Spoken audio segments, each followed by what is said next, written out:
citizenship. We're going to take a closer look inside what it means to be a digital citizen in 2014. Some of this information will connect with what we talked about last time, the 9 elements of digital citizenship. But I want to kind of focus on aspects that maybe those 9 elements didn't really zero in on, just because it didn't have the time or space to do so. So we'll do a little bit of that. I do want to make the session as interactive as possible, so I'm going to ask people questions at times, and you can either use the chat box or you can bravely volunteer to speak out loud throughout the session. So keep your head up for that. Okay, let me move this out of the way. Let me begin with this. That digital citizenship means more than just tools, learning tools, I mean, and behavior. Because sometimes when we talk about being a responsible digital citizen, it almost becomes a sort of buzzword. It's something that we hear people talking about all the time, right? You turn on the television, you read articles, there's so much focus on we're in a digital age, everybody's connected, everybody has either a computer or a smartphone or a tablet, and that this is reality, not just for those of us who use this regularly, but even for young people attending school right now. I think I mentioned in the last session I have a daughter who is 10, and 2 years ago I bought her an iPod Touch. I think I explained this last time that we determined she's not really at the age where she should be using a smartphone. That's a little bit too ahead of her age group. But the iPod Touch gives her sort of the equivalent of that, with just the inability to make calls, and then I think we turned off some of the settings so she can't just go online and accidentally bump into dangerous stuff. But it gives her the ability to text, to use Instagram, to download apps. And I was so naive that when I bought the iPod, I bought her one, and I bought one for myself so we could text each other and FaceTime and do all that fun stuff. Like, I thought, wow, she's going to have no idea what to do with this. Like, even the functions of swiping the screen and moving back and forth. I give it to her, and within seconds, she's swiping left, she's swiping right, she's moving things around, she's showing me things that I don't even know how to do. So that was like, an example of just where we're at. And maybe I don't think that I'm old. I don't think that I'm technologically out of touch. But there was a disconnect there because I didn't recognize that she just intuitively knows how to do things. Probably because she's played with one of her friends' iPod touches, or she's used touchscreen technology on friends' machines, or at school, or what have you. So the reality is that, I mean, it's not just about us, those of us who are meeting in this classroom and using these things regularly as students, as workers, as artists, but it's also something that, like, really, really young kids are learning. My other child, son, is 6, and he's the same way. He picks up my tablet. He knows how to press the Netflix thing. He knows how to scroll through the movies and choose one and start watching it. And then he gets bored within 10 seconds and cancels that one out and swipes to find another. So that's super cool. But so much attention gets focused on it's important for people to learn how to use these tools. It's important for people to be part of the digital age. When I think that's kind of a given. People know how to use these tools. So I think we need to go beyond that. And also, there's a lot of attention given to behavior, right? About being careful online. If you're a parent, it means protecting your children. But even if you're an adult, it means knowing when perhaps not to share too much information about yourself. It's harder to do in this Facebook world where I mentioned this last time, right? You're taking pictures of your dinner party when you're out at a restaurant, and boom, immediately your 700 friends know exactly where you are if they wanted to come find you. And because most people don't really know all 700 of those people, maybe you should be careful what you share with information wise. But it applies to other things too.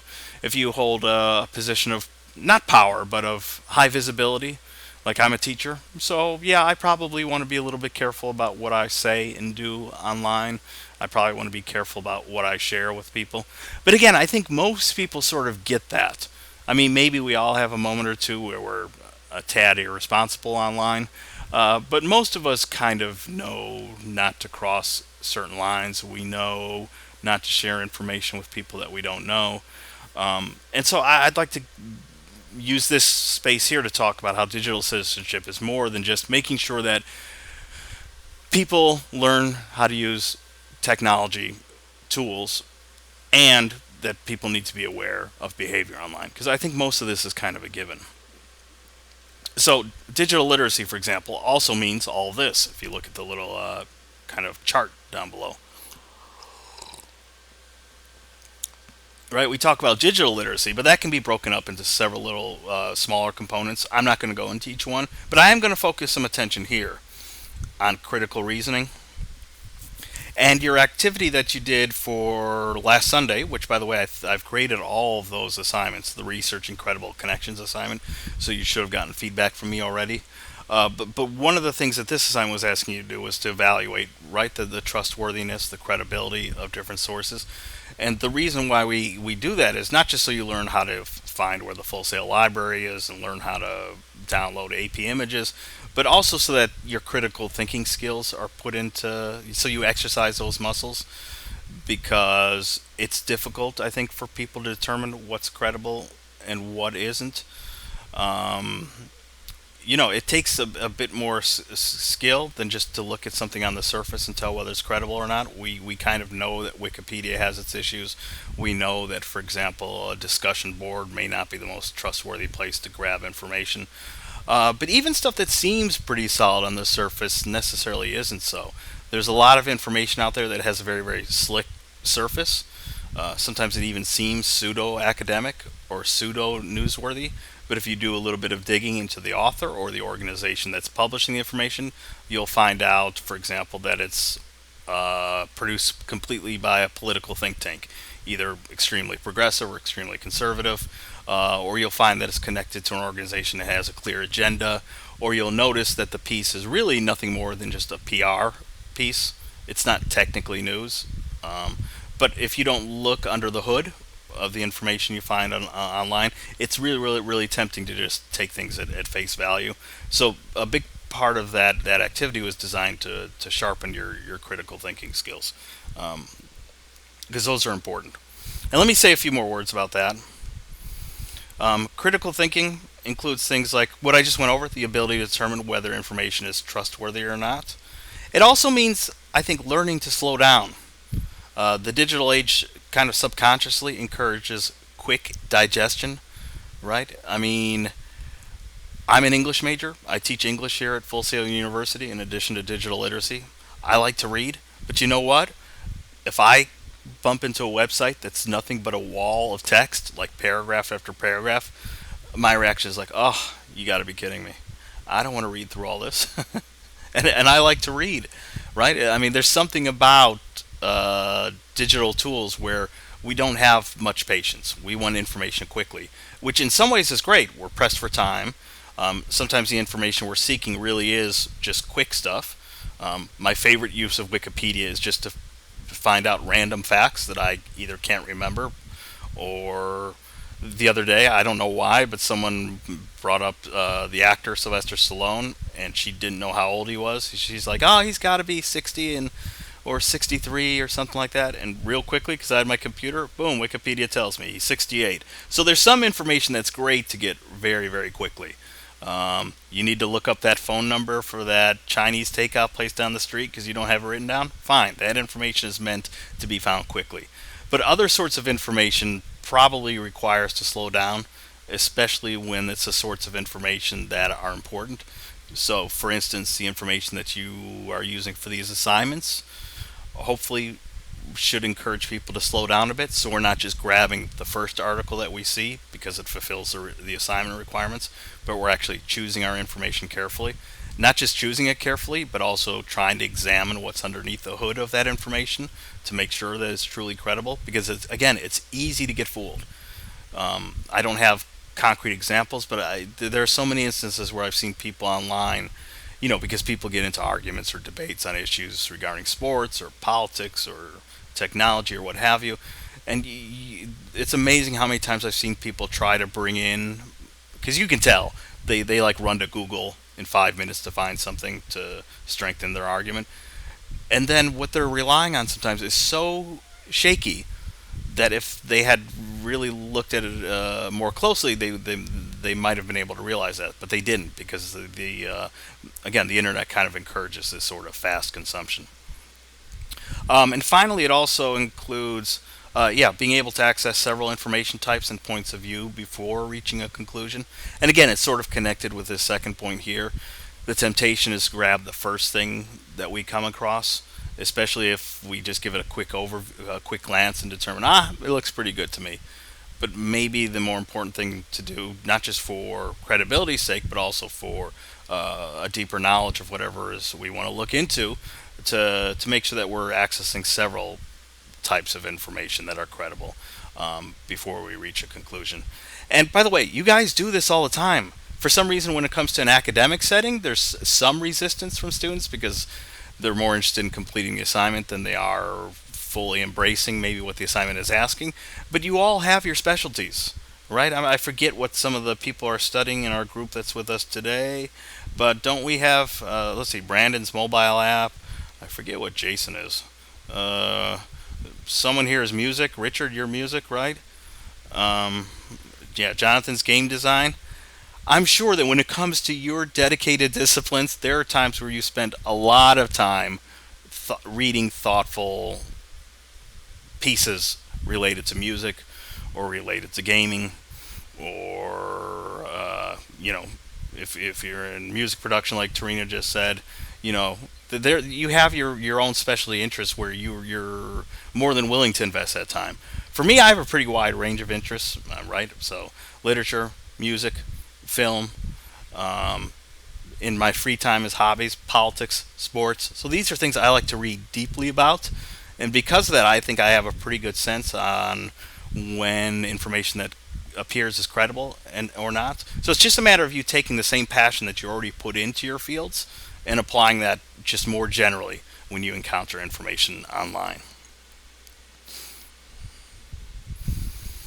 The next part I want to kind of stress that I don't think. Yeah, that's a good point, Tarina. Read everything or you'll miss what you're asking. Um, yeah, that's great. The other thing that I think that sometimes I think it was stressed in the nine elements, but again, it doesn't have the time and space to really talk about it. Is the issue of global role and social responsibility? If we think of the analog world, by analog I kind of mean right, kind of pre-internet, uh, pre-smartphone, obviously. Um, the world was more local. I mean, literally more local because you were spending less time online and more time interacting with real people. But also, your concerns tended to be local. So, family, maybe your community, uh, right? So maybe you volunteer or help out. Maybe you care about your friends and neighbors. But things tend to stay local. Whereas today things are much much more global. It doesn't mean that you don't care about local issues. It's now a matter of that you're able to do both.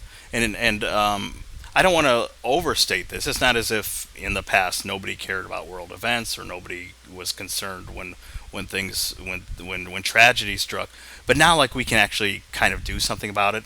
Even if we can't literally be there to do something about it, our Facebook pages now send us notifications about such and such crisis. We now get email from people asking for help, asking for donations. Yeah, sometimes there are phishing scams and such, but you do get legitimate concerns now sent to you on things that probably you may not have ever noticed, either because they didn't get reported on the news or just because they weren't big enough stories. But we have all this sort of micro targeting that goes on. And even if we don't think about like global events like tragedies or crises that are occurring, you all know the global issue firsthand because I joked earlier that people have 700 Facebook friends, and for the life of me, I don't understand how you can know 700 people. By the way, I think I have like 51 Facebook friends because I am so old school that I don't add anybody as a friend unless I literally know them. Like I've met them face to face. And maybe that still is a low number if I only have 50 people that I've added to my Facebook list. But you see these people, 500, 700, 1,000 Facebook friends. Okay, it's a little bit odd. But on the other hand, it's kind of interesting because of those friends that probably a good chunk of them they've never met face to face. They must be from all over the country, maybe even around the world. By the way, how many Facebook friends do people have here?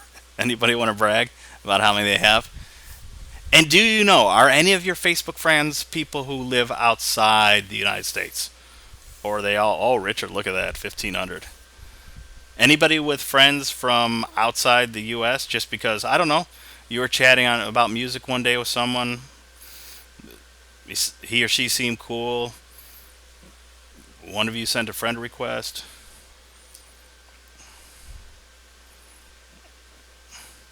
Okay, Philip says he has a lot of friends in European countries. Yeah, Richard, that makes sense. I mean, when I make fun of people with friends, I'm not actually making fun. It's really jealousy from my point of view because I would love to have that many friends, but I don't know how to I don't know how to do that. But yeah, if you have a band, it seems like the promotion would bring in lots of people. Okay, so Philip has global friends. Nobody else does. But I'm guessing most of you must have friends, scattered throughout the United States, right?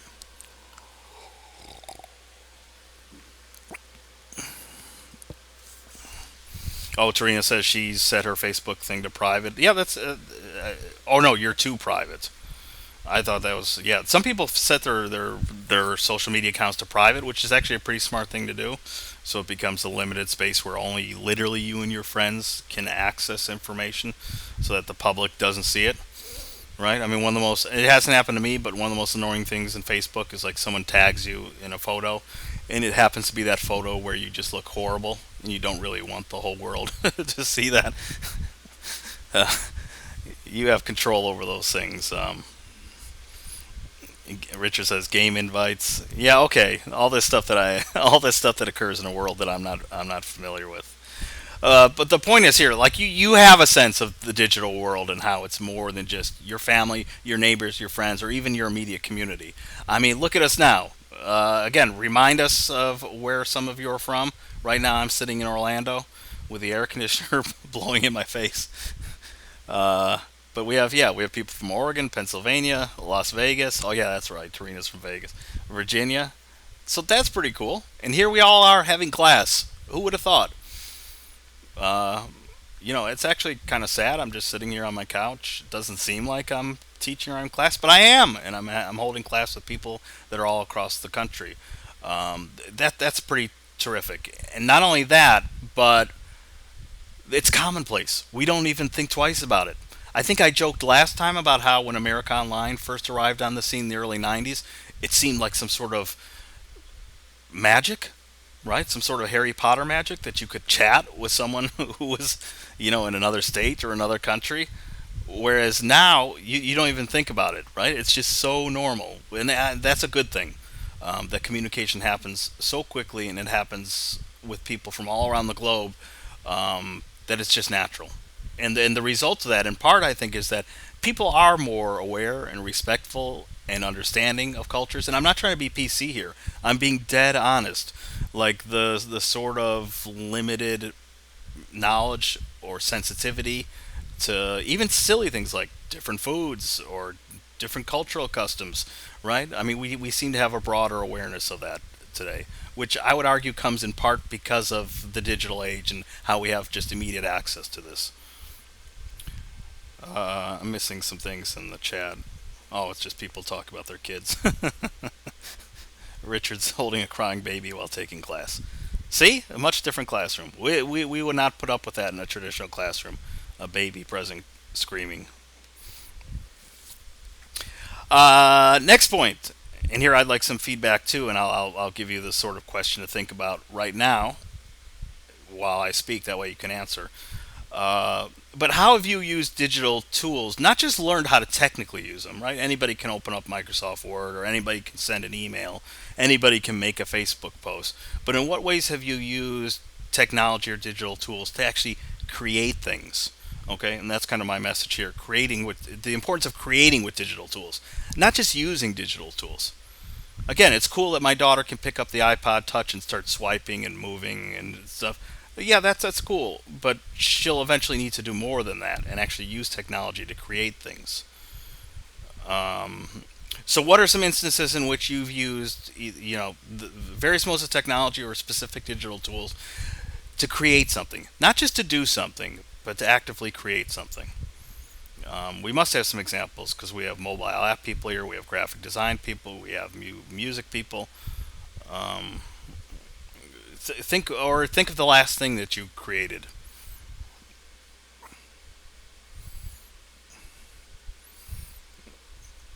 Okay, Tarina's got a good example using Pro Tools to create music. Yeah, that would be one because I see the difference between creating and using is if you're just using, let's say, a music software program strictly for its purely functional aspects, but if you're using it to help create beats or create elements, or maybe you record or write a song off on your own in a traditional sense, but then the software becomes a key component, not just in terms of cleaning things up or editing, although that is creative too, but really using it to sort of build content. Jonathan says YouTube videos. Yeah, yeah, yeah. I think that counts. Again, YouTube is more I think the delivery service. Unless we have people here who are more experts on this than I am. But certainly, if you're creating content and then uploading it to YouTube, that's definitely an example, right? And by the way, I'm not. I do think that's a great example because there's a difference between going to YouTube to watch videos or to leave comments on videos that you like. Hey, great cat video. I've watched 100 cat videos and this one's my favorite, right? There's a big difference between that and actually creating things that then become part of the larger community that hopefully can receive views and receive comments of their own. I'm trying to look through the chat. No other examples? Philip mentions Fruity Loops. What is Fruity Loops? Is that something you use to create sounds and rhythms?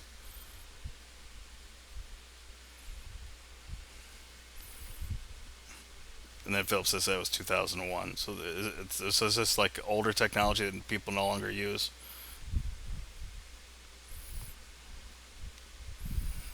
Yeah, okay, these are all good examples. Serena mentions resume builders. Yeah, resume builders I would say are kind of at. I mean, they're creative, don't absolutely, but they're kind of at the lower end. To me, the lower end would be things like the PowerPoint presentation you're watching right now. I mean, yes, I created something. I wouldn't ever qualify it as high level creative use of digital tools. True, it's maybe more than some people can do because there are a lot of people out there who maybe have never touched PowerPoint in their lives. Um, but it's a pretty basic use of digital tools. Yeah, okay. Richard mentions good one, right? Photoshop. That's a program that to know how to use well, you pretty much need a pretty intricate knowledge of that program. It's a dense program. Tarina mentioned Pro Tools. In film, there's a program. What's it called? Oh gosh, ProLogic. Someone help me out here. Is that a film software? I forget all the main software that you guys use. Uh, I think it's called ProLogic X or something like that. Anyway, it's a program that filmmakers use.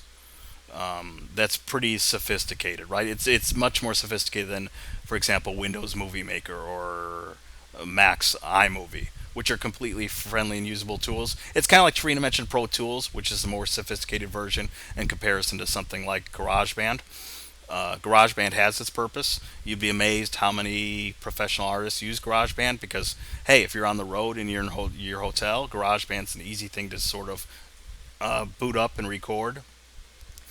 But there are more sophisticated programs out there. Jonathan mentions AutoCAD, which is right a drawing program. So okay, good. For you guys, it's really easy. The full sales students, it's sort of like a given that you're not just familiar with how to use a tool, but that you're expected to create with these tools as well. But that's an important part of becoming a fully aware digital citizen. Okay, and by the way, for those of you who may see me again in a couple months, in month 4 when you take English class, we have a final project that requires you to do a multimodal final project. I won't explain too much about it because that's a different class, but essentially you'll have to create either a podcast or a song or a short film or you'll draw a comic. But it's very much based on not just purely essays, although you'll write essays as well. But because the Full Sail is a very sort of hands-on school and we have lots of creative students, yeah, we really encourage this idea of creating with the tools that are out there, not just using them to get basic tasks done like email or writing a 5 paragraph essay. And the emphasis on creation is important because if you think about it, everything that you see on a screen is really just sort of, how should I put it? It's sort of the facade because behind whatever you're viewing on the screen is code. Okay, there are algorithms going on. The people who are here, I forget who. I think uh, Brandon and Jonathan. What was your field again? Wasn't it computer related? Like the computer people sort of know this intuitively. Uh, but those of us who are more on the user end, we just kind of see what's on the screen. But there needs to be a big awareness that there are things that are going on behind the scene. And by that, I don't mean that we all need to get inside the belly of what we use and actually learn coding, but to be aware that it's about creating, not just using. So it means, for example, if you create an online blog, that there's a dashboard you can go into to change settings, to customize, to make the appearance that everybody else will see uh, more appealing. Right? They won't see your dashboard, but there are controls that you have power of to make these things visible. Same thing with the various software programs you used. Um, the actual tools, or the tools isn't the right word. The actual controls that maybe you clicked on and used to create your song or to create your visual presentation or what have you. That kind of happens behind the scenes. But of course, from the user's viewpoint, they see the final product. And creating means getting beyond the surface of things. Because if you're just sending emails or you're just opening Microsoft Word to write a few paragraphs, you're not really getting behind the scenes as much. And that's important with creation. The final thing I want to stress is that traditional skills are still valuable. I have a hard time convincing some students. Most students get it, but some have trouble being convinced about this. So I'm going to try my best to do so. By traditional skills, I mean things like reading and writing. Why are reading and writing still important? And don't give me some canned answer that you think I want to hear because I'm a teacher. And if you don't think reading and writing are important, go ahead and make that case. But why? Because here's the argument I get from students. Not many, but a few. They'll say, listen, it's 2014. Who cares if I didn't put an apostrophe in this word? Who cares if there's a few misspellings? Who cares if it's not a perfectly structured thing? You know what? Most people can get it. It's the world of Facebooking. It's the world of tweeting. It's the world of, fast communication. You old people just want to hang on to a world that's clearly dying, and let it die, man, because we're past that point. Richard says you won't always have a computer device to do your work. Okay, that's true, right? Uh, if we need to go old school, if we need to go analog, we can still do things kind of the old-fashioned way. Brandon says this is foundation to learning other things. I hope you mean. I hope you mean that because I'm going to try to make the case that's so. Um, Jonathan makes a connection to imagination. Okay, yeah, that's something we haven't talked about. I mean, maybe not everybody's going to become a fiction writer, or maybe not everybody at another school is like a Full Sail student, so interested in the creative end of things.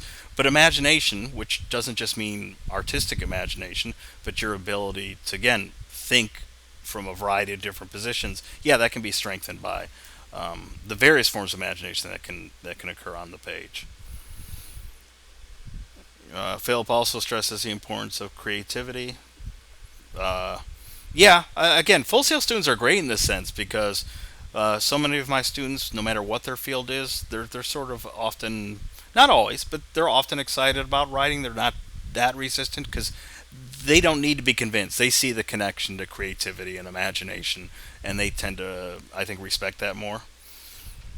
Um, but I'm going to even make a more basic case, even though I agree with everything that was just said, which is I think it's kind of relates to what Brandon said, where it's about establishing a basic foundation. There still is a need to communicate clearly, right? There's always that need. Sometimes it's just a matter of common sense. A tweet, a Facebook post, uh, or even a quick email may not satisfy the sorts of communication needs that require more thought. For example, if you have a proposal that you want to submit for your boss to consider, that probably needs to be handled in more space than a tweet can handle. If you have to give a complicated set of instructions, to a fellow coder or a fellow coworker, um, those sets of instructions also probably aren't going to work very well in the sort of more limited forms.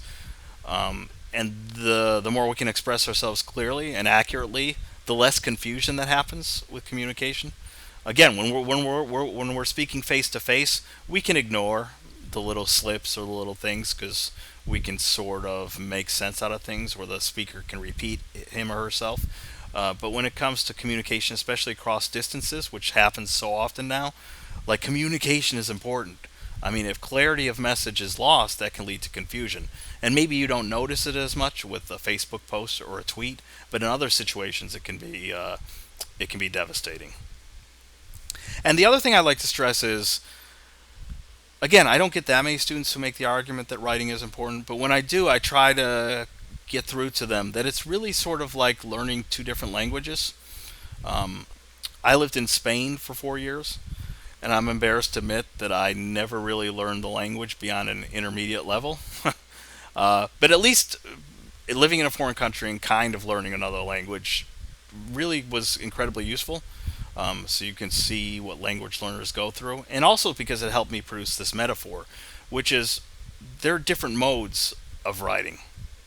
Okay, right? That some are suitable for some situations, while others are not appropriate for other situations. So we understand that text speak. You write these shortcuts we make, um, right? So if I type in the chat, how are you? Right?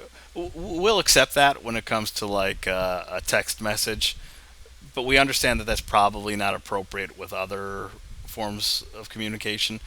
Most students get that, I think, but it's more about that. It's also about language choice. It's about structuring sentences cleanly, not because the world is filled with grammar snobs or that we're trying to hold on to some dying system. It's really about learning two ways of speaking. Because I hate to break the news to people, but sadly, a lot of decisions, hiring decisions, decisions, just perception matters when it comes to the workplace, can happen based on how you write and how you speak. Maybe it's not fair. It certainly doesn't mean that if you don't have strong writing skills that you're not an intelligent person or that you're not a valuable employee. But you know what? When it comes time to making decisions about who's most valuable or who's the most need of moving up in the company or holding a management position, I know not all of you are going into the corporate world, but these things matter. The same thing when it comes to your resume, your cover letter, your portfolio, right? There are people out there who can spot issues. It's not that they're proofreaders or grammar snobs, but whether it's fair or not, they'll notice things in one person's speech or writing that they don't notice in another. So why subject yourself to that? Why not learn these two modes, just like you can learn two different languages and speak fluently in both? Why not become equally fluent in one way of speaking along with the other? Philip says, when I did work as a recruiter, lots of typos meant I trashed a resume. Yeah, that is so. And again, it seems harsh, but that's just that's what happens. Uh, so just on a common sense level, reading and writing important. And I'll spend less time talking about this point, but public speaking for the exact same reason. Um, we spend lots of time online.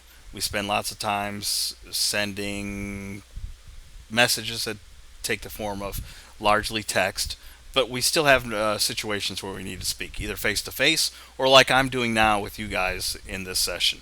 Now, am I the greatest public speaker in the world? No. Sometimes I'll finish a go to session and I'll think, wow, I really could have explained that more clearly. Or, I could have been more concise. Or this part that I really needed to get through to them, I think I wasn't as lucid as I could have been. But I think I mostly do okay when it comes to communicating. And it's sort of the same thing that I just mentioned with reading and writing, that there's still a need for this, and there's still, I think, this ability to, you can move between two different modes of speaking. You can speak one way with your friends than you do when you go on a job interview, right? Believe it or not, I speak much differently with friends than I do in a classroom.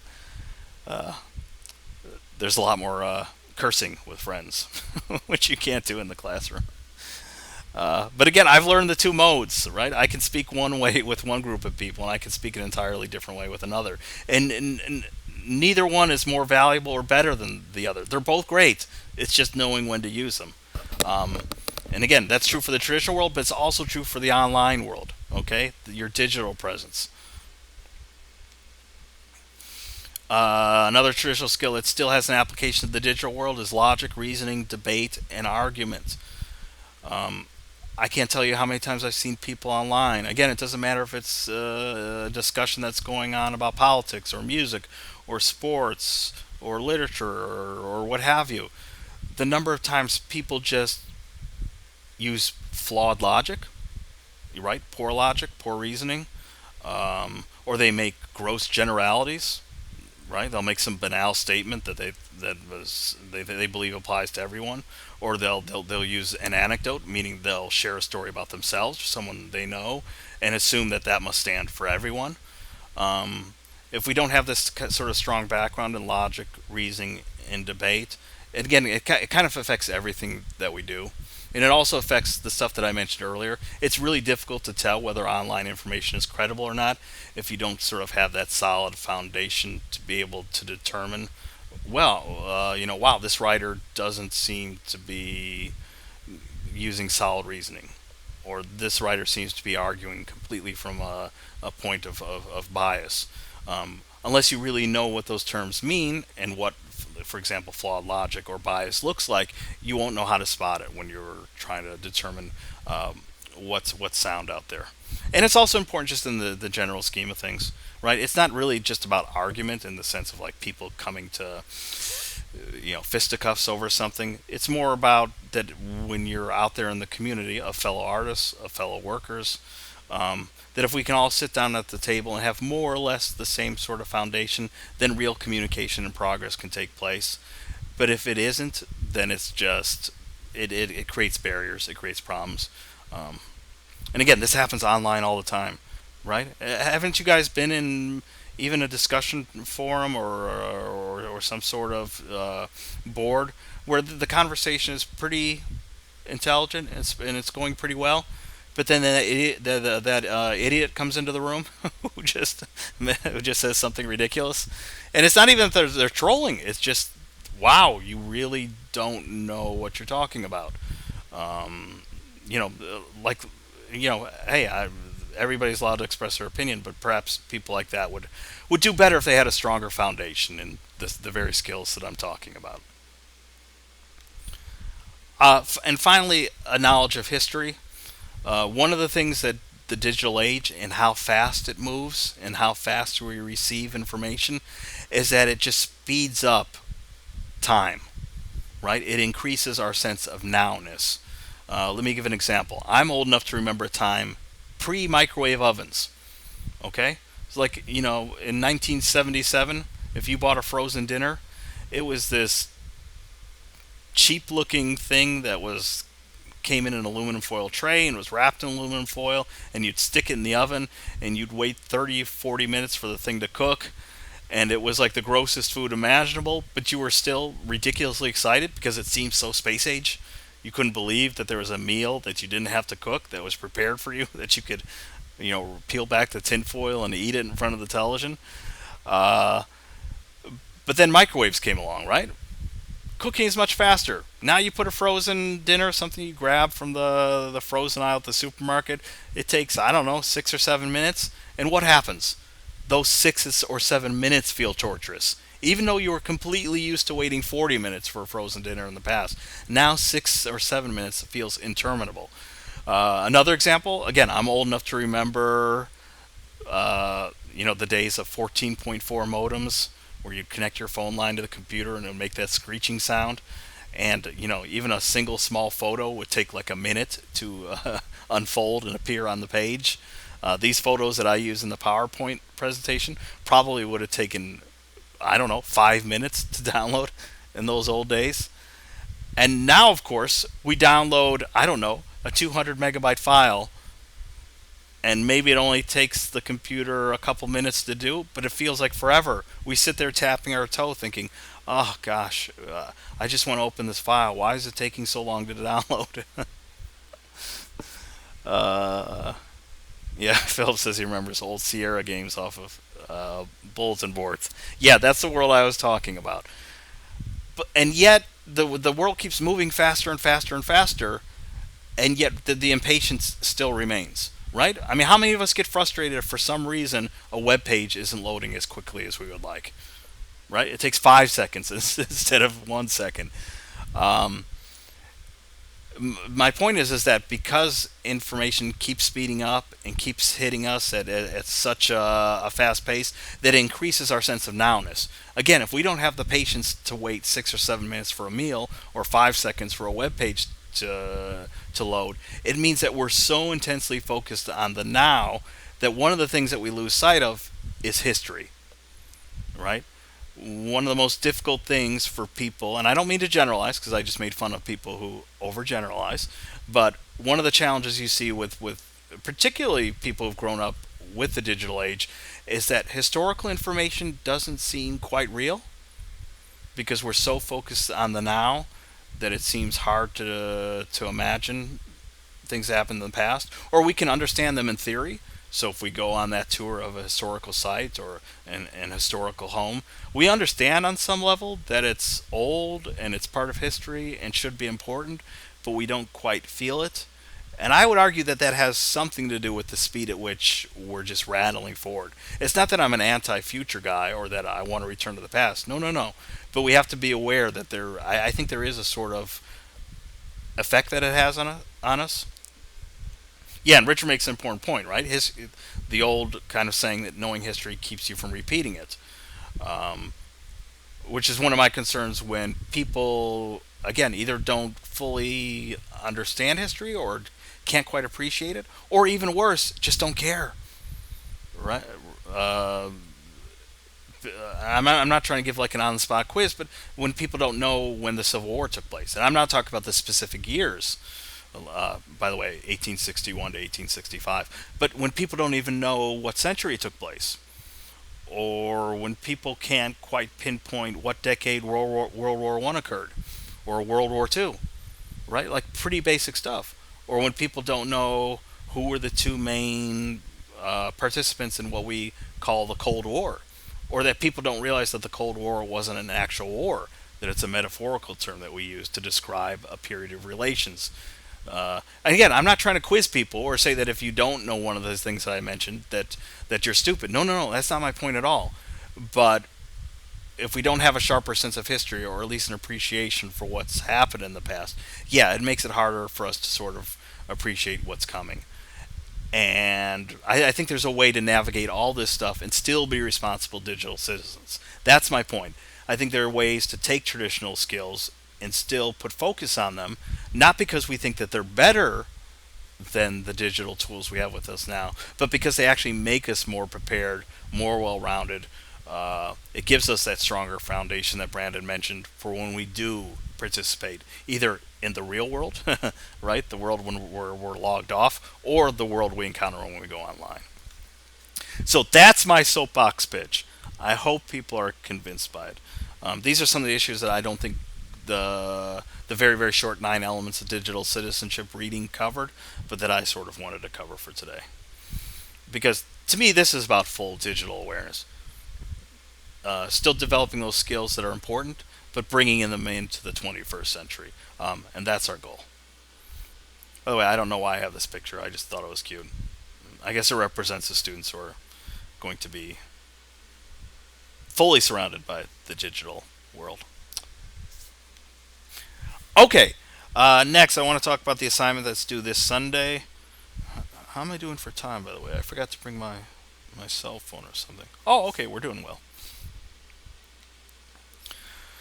Your assignment for this Sunday, I'm not going to go into this as in depth as I had with the past assignments, and there's a reason for this. This assignment, in some ways, is really similar to what you did this past Sunday. I mean, the focus is different.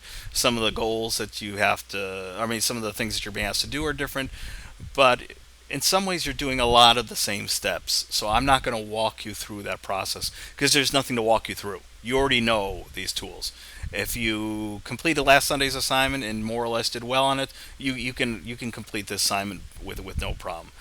It's called a digital citizenship assignment, and it asks you to look at a particular recent historical event. In this case, Hurricane Sandy, and to explore the role that digital tools and digital citizenship played with Hurricane Sandy. And your job is to kind of explore that topic. Let me switch to the assignment sheet.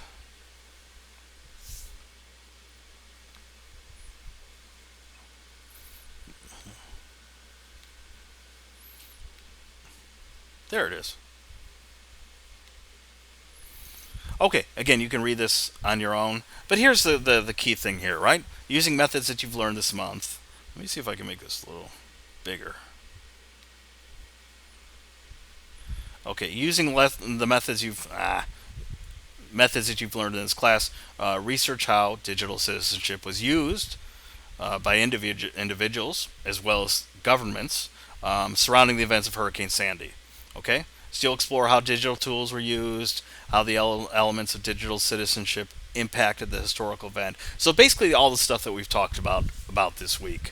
Um, and you'll create a presentation where you present your findings, if you will. Okay, and you can explore issues that occurred right before, during, or even after the events of Hurricane Sandy. But Hurricane Sandy is the main event that we're looking at. And your job is just to do some research and explore the ways that digital citizenship played a role. At the most obvious level, this means you finding out, for example, how it was reported using digital tools. Right? To what degree did journalists rely on digital tools? To what degree did people share information with one another, either before, during, or after? Right? In preparation for the storm, during the storm, after the storm, with the cleanup and the recovery. Um, it's your job to go out there and do some reading and find out the ways in which uh, digital tools and citizenship played a role. And you'll create a presentation where you present those findings. This is why I said I'm not going to walk people through the steps because you're kind of doing what you did just this past Sunday. Okay, you've already created one presentation where you had to research information about a company. In some ways, you're doing a similar thing here. It's just that the focus isn't on companies or determining article credibility. It's creating a presentation where you look into the issues of Hurricane Sandy. I have some tips on how you might go about building your presentation. You don't have to follow this, by the way. You can go off on your own and put it together however you want. But if you're a little bit lost or confused, here's a sort of tips and tricks list that you might want to follow. Um, if you want, you could take a screenshot right now. Like last Sunday's assignment, perhaps you could have an opening paragraph, right? Something that sets the scene, or maybe two paragraphs or two slides. I mean, something that sets the tone, right? Something about Hurricane Sandy and the importance of the role that people played, relying on digital tools. Um, Second, perhaps organize your presentation around maybe four key points you wish to make. Um, you don't have to do it this way, but the reason I suggest maybe organize your presentation around four key points is because four sources are required for this assignment. So that's a convenient number. If you have four individual points you want to make, let's say four somewhat rich paragraphs you want to make about different aspects of the role that digital citizenship or technology played, um, then you can just have one source per point you're making. Again, you can do it different ways. Um, it's not a requirement. Unlike the last assignment, you don't have to find two articles through LexisNexis. You don't have to find two articles from search engines.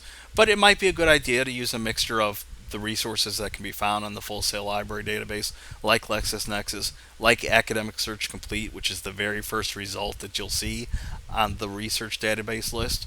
Um, and use those in combination with internet sources. You don't have to, but again, when you're using the Full Sail Library database, you know that those articles are more or less trustworthy. They might have issues. They might. It's not that everything's flawless, but they're being published in the sorts of places where you don't have to worry about it just being a pure PR piece or something that's written by a political campaign or what have you. Feel free to spice up your presentation with AP images. Again, it's not a requirement for this assignment to use images, but you've already learned how to use that images database. And looking at a presentation that's just pure text is, I don't know, it's sort of dull. I mean, I can't take off points if you don't do that. But I just think when it comes to presentations, when there's something visual that's going on, that kind of helps. I may not be the greatest visual um, user when it comes to PowerPoint, but you'll notice that like the slide we're looking at now, which is pure text, most of my slides weren't like that. So if I go back, oops, right, I use images. I tend to use few words because I'm just not very interested in presentations that are just like a wall of text. Your presentations will have to have quite a bit of text, of course, because you will have to write thoughtful remarks where you explore the issue, but images might be nice. Make sure to discuss both positives and negatives of digital citizenship. Students, you'd be amazed. They almost always forget the negatives. There's always so much attention paid on, oh, look how people came together, or look how people communicated and tweeted and texted, or look how people were uploading data, in real time. And they forget to focus on things that might have been a bit negative. So make sure that you're mentioning something that's a cause for concern. And finally, don't forget about the DGO list. All these assignments basically require you to have a DGO list. So the sources that you do find, make sure that they're bookmarked in your DGO library. Okay, so there's some tips and tricks. And as always, make sure that you look through. Make sure that you look through all the materials. So here you have a rubric. Right, you can see how you're being graded. Did the presentation include an explanation about how the concept of digital citizenship was used and how digital tools impacted the event? If the answer is yes, and you did so pretty thoroughly, look, you get a whole bunch of points. Was the information presented connected to research about the assigned topic? Yes, student used multiple sources. Did the presentation effectively showcase the required information? And so on, grammar and mechanics. Okay, so you can see how you're being gauged. And again, you can choose the presentation method you want. One of the things I don't like about this assignment sheet is on the rubric, it says, did the presentation effectively showcase the information? Yes, the use of Google or OneDrive gave clear and effective structure. I mean, Google and OneDrive are sort of like tool suites.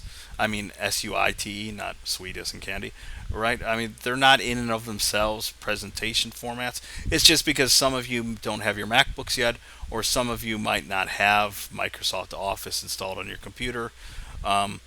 Google Docs or Microsoft's OneDrive are online tools you can use to access things like PowerPoint. If you go to Microsoft OneDrive, you can find their online version of PowerPoint. If you use Google Docs, they have a PowerPoint equivalent that's basically the same thing. But just like last Sunday's assignment, I'm open to a variety of different presentation tools. So if you want to put together a blog, nobody chose that, by the way, for the last assignment, but if you want to put together a blog, if you want to use iMovie, I actually had a couple people do that. If you want to use Prezi, or if you just want to use standard tools like Keynote or PowerPoint, all those are fine. Just pick the method that works best for you, okay? And you also have a frequently asked questions thingy here, right, where it kind of covers the same things that I just went over.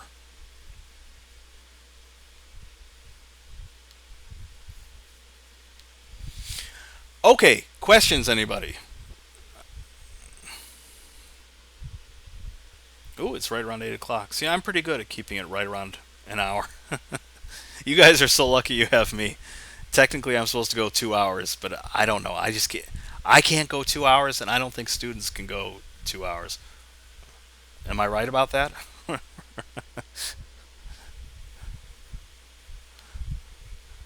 People are saying yes. Yeah, Richard says it's none of our business. Right, right. You can't openly complain. If it's 2 hours, it's 2 hours, and you just have to sit through it.